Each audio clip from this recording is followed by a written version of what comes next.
folks, we're back in this basement foundation wall falling again, and here we got a laser transit level going right here, and you can see we're even with the steel beam here.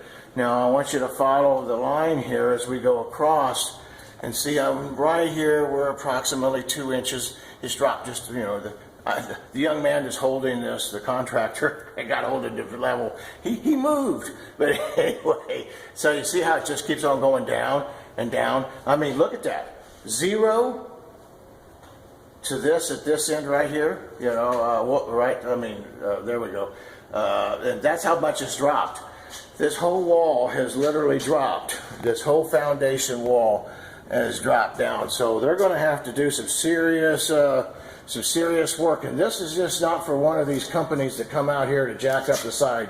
This is going to have soil testing, everything going along. What we'll do is we'll keep you involved in what's happening as they go along, and I hope that this has been sad for you, for these folks, but great for us learning.